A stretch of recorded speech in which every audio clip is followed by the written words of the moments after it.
La paz de Cristo sea contigo. Soy el Padre Andrés Valdés y hoy vamos a tocar un tema que a muchos les fascina, a otros les asusta y a no pocos les deja una curiosidad inquieta: el exorcismo.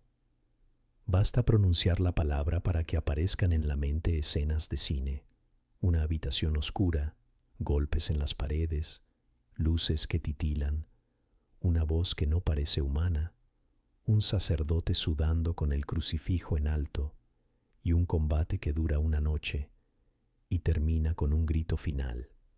Pero si pensamos el exorcismo solo con imágenes prestadas por Hollywood, corremos un riesgo serio: que el mal nos parezca o bien un monstruo omnipotente, o bien un personaje de ficción al que se puede trivializar. Y en ambos casos perdemos la mirada evangélica.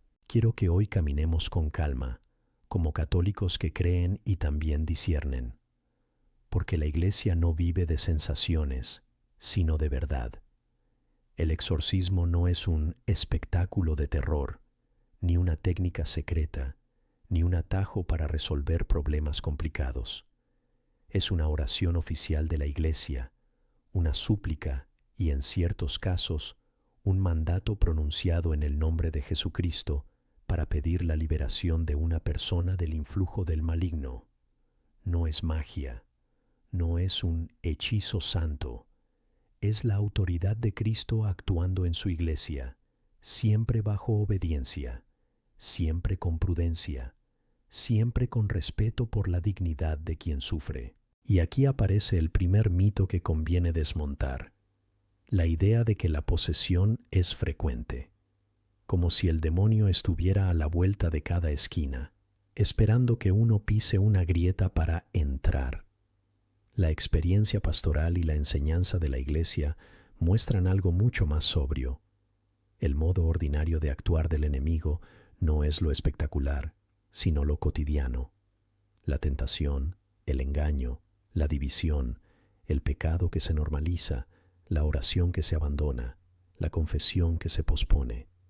Eso es lo que más le interesa. Lo extraordinario existe, sí, pero es excepcional.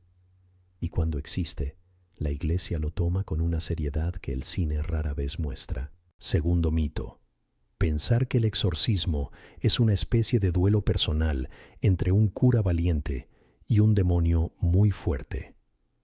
En la realidad, el exorcista no es un héroe solitario. Es un sacerdote nombrado por su obispo para un ministerio concreto y actúa en nombre de la Iglesia. No se elige a sí mismo, no se improvisa, no busca fama. Un exorcista auténtico es, por lo general, un hombre discreto, con vida de oración, obediente y profundamente consciente de una verdad: él no tiene poder propio. Si hay victoria, es de Cristo. Si hay paz, es don de Dios. El sacerdote solo es instrumento. Tercer mito, alimentado por películas y redes sociales: creer que todo lo inexplicable es demoníaco. Que si alguien tiene crisis, pensamientos blasfemos, ansiedad, pesadillas, aversión a lo sagrado, entonces seguro es un demonio.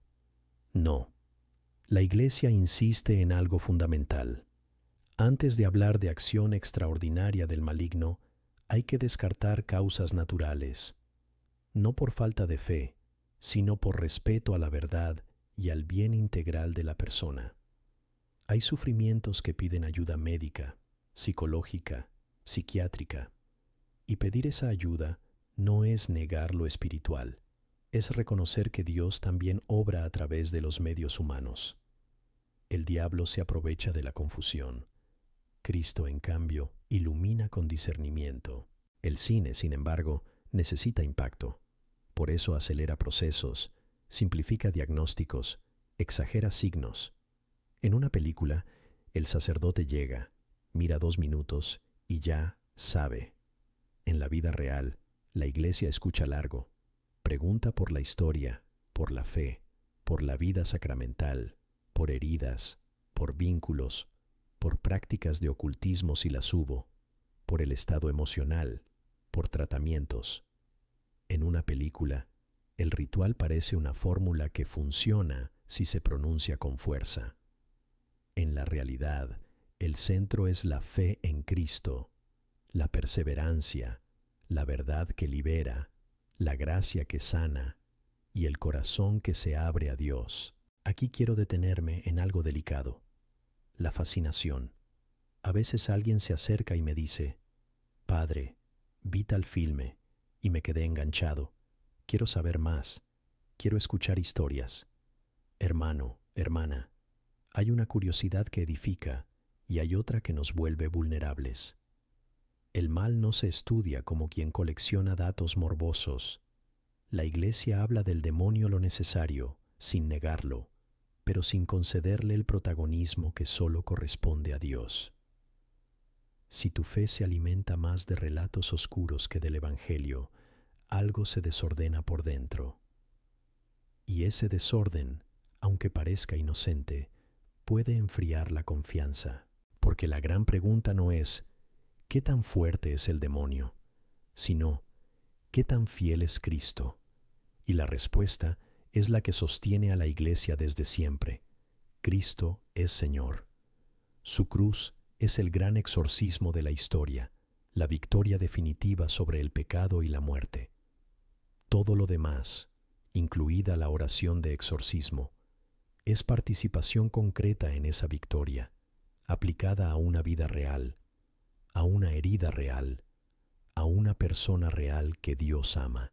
Tal vez tú me escuchas y piensas: Padre Andrés, entonces, ¿cómo sé si lo mío es espiritual o psicológico? ¿Cómo no caer ni en el pánico ni en la burla? Esa es la actitud correcta: evitar los extremos, ni ver demonios en todo, ni negar su existencia. En el primer caso, vivimos en miedo. En el segundo, nos volvemos ingenuos ante la tentación. La fe católica es luminosa y realista. Y justamente por eso, antes de hablar de rituales, de fórmulas, de signos, necesitamos hablar de discernimiento. Cómo la Iglesia reconoce cuando algo requiere una intervención específica. ¿Por qué no se actúa a prisa? ¿Qué papel tiene el obispo? ¿Por qué se consulta a especialistas? ¿Y qué señales se consideran realmente relevantes?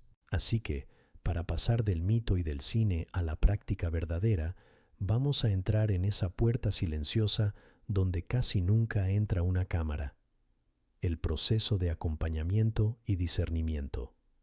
Porque, aunque el mundo busque escenas fuertes, la Iglesia suele trabajar en lo escondido, donde el combate es menos ruidoso, pero donde la gracia, poco a poco, empieza a devolver la paz. Referencia. Entremos entonces por esa puerta silenciosa donde casi nunca entra una cámara: el discernimiento. Porque antes de que exista un ritual, antes de que un sacerdote tome el ritual romano y se disponga a rezar las oraciones mayores, la Iglesia hace algo profundamente evangélico. Escucha. Escucha a la persona, a su historia, a sus heridas, a sus miedos, a sus decisiones. Y escucha también, con humildad, lo que la razón puede decir: la medicina, la psicología, la psiquiatría. No para explicar a Dios, sino para no llamar demonio a lo que es enfermedad, trauma o sufrimiento humano. La caridad comienza por la verdad. Cuando alguien busca ayuda por presunta influencia del mal, el camino real suele empezar de manera muy sencilla: una conversación. No con un cazador de demonios, sino con un sacerdote que hace preguntas concretas. ¿Cómo está tu vida de oración? ¿Hace cuánto no te confiesas? ¿Participas de la Eucaristía? ¿Hay situaciones de pecado grave sostenido? ¿Has tenido contacto con prácticas ocultistas, espiritismo, adivinación, limpias, rituales, amuletos, magia, ouija? Y aquí quiero decir algo sin dramatismos pero con claridad. Todo aquello que pretende buscar poder, conocimiento o protección fuera de Dios hiere el corazón. No porque Dios sea frágil o celoso como un capricho, sino porque el primer mandamiento es un muro de luz que nos protege. cuando uno lo derriba por curiosidad o desesperación, queda expuesto. Pero incluso cuando hay exposición, la Iglesia no entra en pánico. Muchas veces la primera medicina no es un exorcismo, sino la vuelta a lo esencial, confesión bien hecha, renuncia sincera a prácticas oscuras, destrucción de objetos ligados a esas prácticas, reparación del daño, reconciliación con Dios. A veces, lo que la persona llama opresión es en realidad una vida espiritual abandonada, mezclada con culpa, ansiedad y una imaginación alimentada por miedo. Y no lo digo para minimizar el dolor, lo digo para devolver esperanza. Si el problema principal es que te alejaste de la gracia, entonces el camino de regreso está abierto y es real. Ahora bien, ¿qué pasa cuando, a pesar de retomar la vida sacramental, persisten fenómenos serios, repetidos y especialmente vinculados a lo sagrado? Allí aparece la prudencia más fina de la Iglesia. No se decide con una anécdota ni con un vídeo de internet. El obispo es quien tiene la autoridad para permitir un exorcismo mayor y suele nombrar a un sacerdote para ese ministerio. Ese sacerdote, a su vez, no actúa a solas, ni actúa cuando quiere. Normalmente trabaja con un equipo discreto, con personas de oración y muchas veces con asesoramiento profesional cuando hace falta. Y casi siempre, antes de un exorcismo mayor, se hacen encuentros de evaluación, oraciones sencillas de bendición, y se revisa el estado físico y psicológico de la persona. Porque el demonio ama el caos y la confusión. La Iglesia, en cambio, ama el orden que sana. Es importante comprender que existen distintos modos de sufrimiento espiritual. Hay tentaciones fuertes, hay obsesiones, hay opresiones, hay situaciones familiares cargadas de violencia o abuso que dejan huellas profundas. Hay incluso lugares donde se ha practicado el mal de manera consciente y la gente lo percibe con angustia. Pero posesión, en sentido estricto, aquella forma extraordinaria en la que el enemigo puede afectar el cuerpo y las reacciones externas de una persona, no es lo más común. Y aun cuando se sospecha, la Iglesia no lo declara como quien coloca una etiqueta. Lo discierne con criterios. Entre los signos que tradicionalmente se consideran más serios están una aversión intensa a lo sagrado sin explicación suficiente, la manifestación de conocimiento de cosas ocultas que la persona no podría saber naturalmente, el uso de lenguas desconocidas sin aprendizaje y una fuerza desproporcionada. Pero incluso estos signos se analizan con cuidado, porque también puede haber fenómenos psicológicos complejos, sugestión o interpretaciones apresuradas. El discernimiento no apaga la fe, la purifica. Y aquí viene otro mito que hace daño: creer que el exorcismo es una cita dramática, una sola noche, y después todo queda resuelto como en una película. La realidad suele ser más humilde y por eso mismo más profunda. A veces la liberación es inmediata, sí, porque Dios puede hacerlo. Pero muchas veces es un proceso en el que la persona va recuperando la verdad sobre sí misma, rompe con pactos interiores de pecado, aprende a perdonar y se reeduca espiritualmente. Porque el enemigo no solo ata con cosas raras, ata con mentiras. Y la libertad llega cuando la verdad vuelve a ocupar su lugar. Por eso el exorcista serio no busca manifestaciones, busca conversión, no busca curiosidad, busca humildad, no busca gritos, busca fe. ¿Cómo es entonces el momento de la oración cuando se decide que puede ser necesaria una intervención más específica? Imagina algo menos teatral y más litúrgico. Se reza en un lugar digno y discreto, con el menor número de personas necesario. Se evita la exposición, se protege la intimidad. Se comienza con signos de fe: el signo de la cruz, el agua bendita, Lecturas de la Sagrada Escritura. La palabra de Dios no es un adorno, es un arma de luz. Se invoca a los santos, se pide la intercesión de la Virgen María, se reza con calma, se proclama el credo, se renuncia al mal. Y algo muy importante, la Iglesia no conversa por curiosidad con el demonio. Si se le dirige la palabra, es para mandar en nombre de Cristo, no para sacar información, no para jugar a preguntas y respuestas, no para alimentar morbo. El mal es mentiroso por naturaleza. La curiosidad abre puertas. La obediencia las cierra. Hay también algo que el cine omite casi siempre: la preparación interior del sacerdote. El exorcista, si quiere ser fiel, no se apoya en su temperamento ni en su fuerza psicológica. Se apoya en la gracia. Se confiesa con frecuencia, celebra la misa, vive en oración, ayuna cuando corresponde y sabe que el primer protegido debe ser él mismo, no por miedo, sino por humildad. Un sacerdote que se cree protagonista se vuelve imprudente. Un sacerdote que se sabe instrumento se vuelve firme y sereno. Y esa serenidad es una de las cosas más antifílmicas y a la vez más auténticas. Porque donde está Cristo, aunque haya combate, hay una paz extraña que no depende de las emociones. También la persona que pide ayuda debe entender esto. Nadie es liberado como si fuera un objeto pasivo. Dios respeta la libertad. La gracia no violenta, invita. Por eso se busca, en la medida de lo posible, que la persona haga un camino. Sacramentos, oración diaria, lectura del Evangelio, renuncia a toda práctica contraria a la fe, reparación, perdón.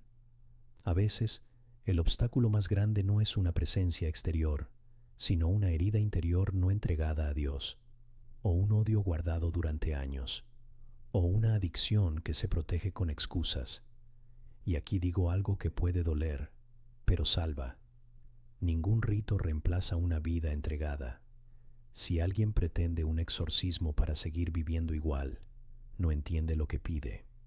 La libertad cristiana es siempre una alianza con Cristo. Ahora me preguntan a menudo: Padre Andrés, ¿y qué hay de las oraciones de liberación que se encuentran en Internet? ¿Puedo hacerme un exorcismo yo mismo? Te lo digo con claridad pastoral. No juegues a eso. Rezar pidiendo protección, rezar el Padre Nuestro, el Ave María, el Rosario, pedir a San Miguel Arcángel, bendecir tu casa con agua bendita, acudir a la confesión, a la misa, a la adoración. Eso sí, eso es vida cristiana. Pero las fórmulas imperativas propias del exorcismo mayor pertenecen al ministerio de la Iglesia y requieren mandato. No por control, sino por cuidado. Porque en la vida espiritual no todo es cuestión de intensidad, sino de obediencia. La obediencia protege del orgullo, y el orgullo es el lenguaje preferido del enemigo. Y mientras todo esto ocurre, hay una verdad que conviene repetir, porque sostiene el corazón. La Iglesia nunca mira a una persona que sufre como un caso extraño, ni como un relato interesante. La mira como un hijo, una hija, un hermano, una hermana. Si alguien llega temblando, con vergüenza, con miedo de ser juzgado, lo primero que necesita no es una etiqueta, sino una mano firme y compasiva. Y por eso el trabajo real es, casi siempre, menos dramático y más paterno. Acompañar, escuchar, enseñar a rezar, reintroducir en la vida sacramental, ordenar lo desordenado, y cuando hace falta, intervenir con la oración propia de la Iglesia, con la autoridad de Cristo, sin espectáculo. Quizá a estas alturas te das cuenta de algo. Cuando el exorcismo se comprende desde dentro, deja de ser un tema para curiosos y se convierte en una llamada a la madurez espiritual. Porque lo que la Iglesia hace en los casos extremos es, en el fondo, una versión concentrada de lo que propone a todos: vivir en gracia, rechazar el pecado, sostener la oración, amar la verdad, perdonar, evitar las puertas falsas y confiar en Jesús. Y aquí está el puente hacia lo que sigue, porque la pregunta que nace naturalmente no es sólo ¿cómo actúa un exorcista?, sino ¿cómo vivo yo día a día para no caer en la trampa del miedo ni en la trampa de la indiferencia?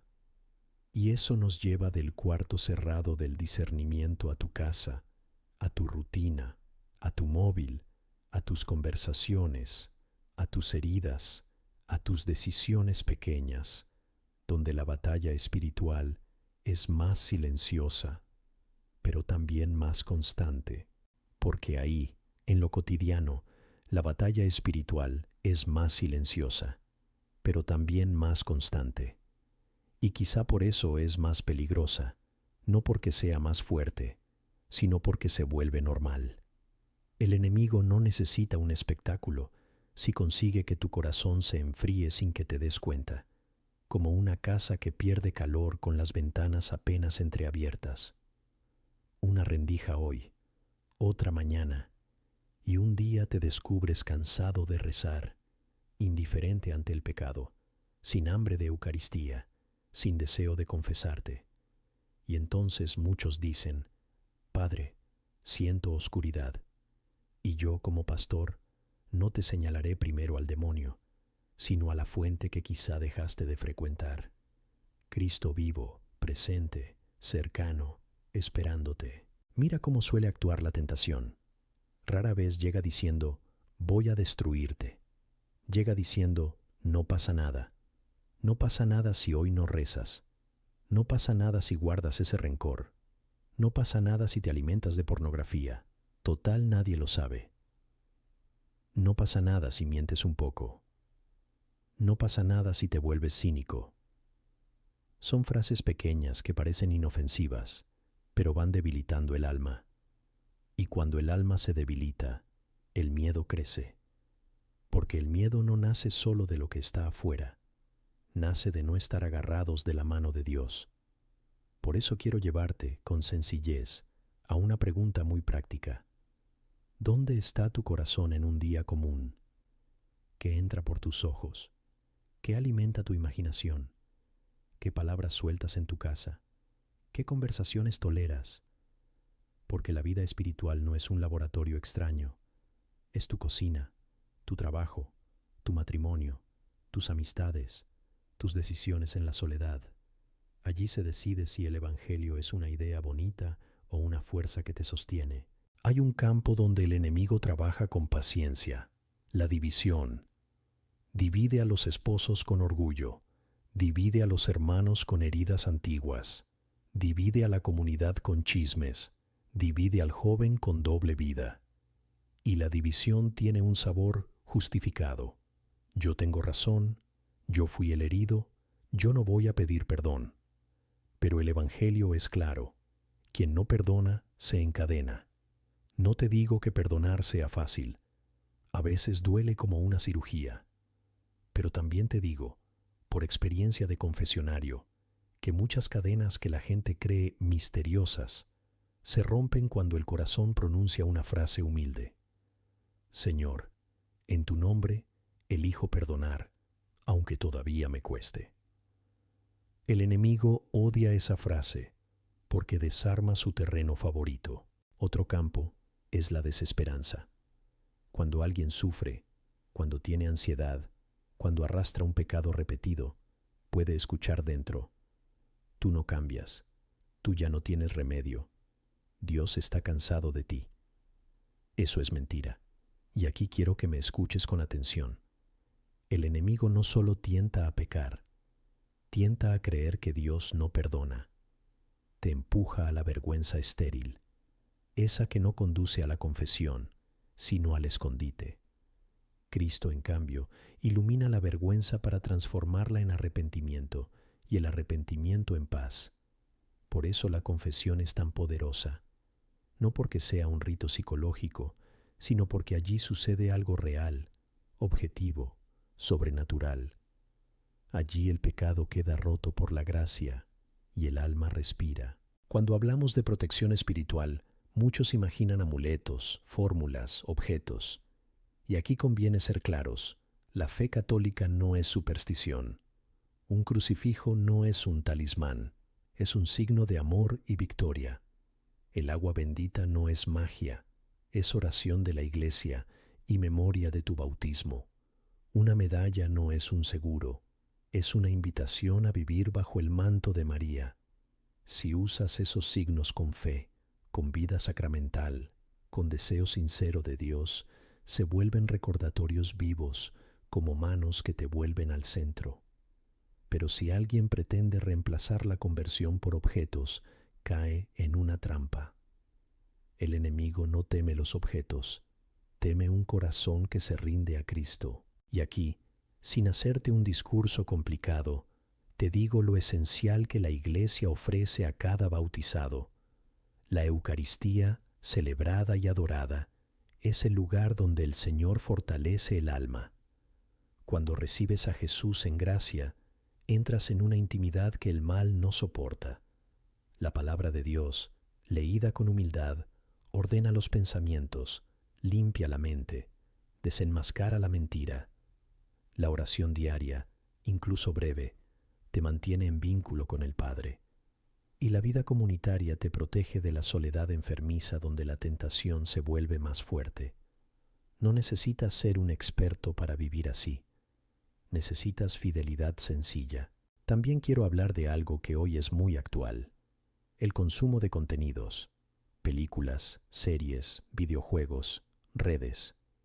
No todo es pecado, no todo es demoníaco, pero no todo es inocente.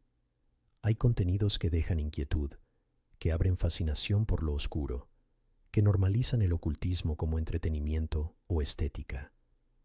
Y el corazón humano es poroso. Lo que miras, te mira. Lo que escuchas, te habita. Si notas que algo te roba la paz, que te deja obsesión, que te lleva a buscar más y más misterio, no lo llames valentía, llámalo tentación. La valentía cristiana no es asomarse al abismo, sino caminar en la luz. No es miedo, es sobriedad. Algunos me preguntan por prácticas que hoy se disfrazan de bienestar: energías, limpiezas, lectura de cartas, por curiosidad, rituales para atraer, consultas a guías. A veces la gente llega diciendo: Padre, yo no creía, solo probé. Hermano, hermana, aquí la Iglesia es maternal y firme. No juegues con lo que te saca de Dios, no porque todo te vaya a poseer, sino porque te desorienta. Te acostumbra a buscar control en vez de confianza. Te acostumbra a pedir señales en vez de pedir gracia. Y cuando uno se acostumbra a eso, pierde el gusto por lo simple del Evangelio: orar, confiar, obedecer. Si en tu historia hubo contacto con ese mundo, no te desesperes, no estás condenado. Hay un camino claro: renunciar, confesar, cortar con aquello, destruir objetos ligados a esas prácticas si los tienes, pedir oración sencilla, retomar vida sacramental y dar tiempo a Dios. A veces la ansiedad se calma rápido, a veces toma un proceso, pero la dirección es segura: hacia Cristo, no hacia el miedo, no hacia el morbo, sino hacia la verdad. Y ahora viene una pregunta pastoral muy concreta. Padre Andrés, ¿cuándo debo pedir ayuda?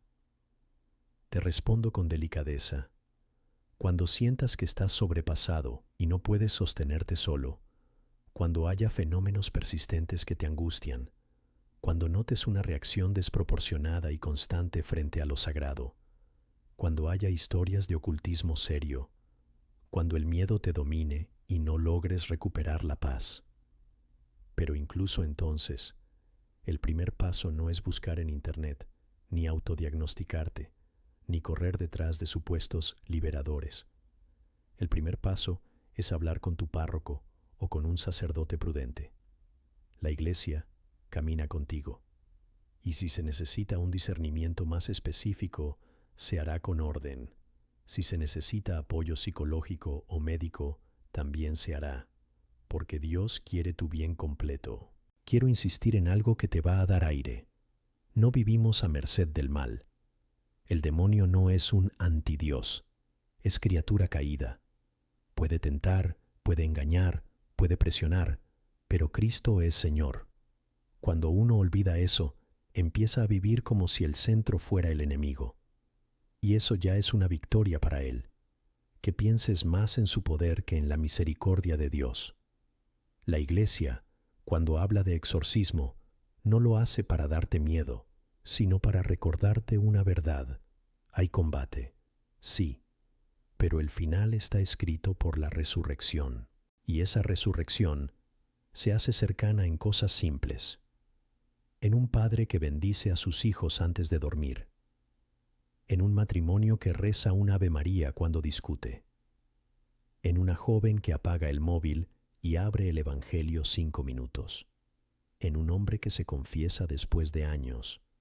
En una mujer que decide perdonar aunque le tiemble la voz. No hay efectos especiales, pero hay cielo.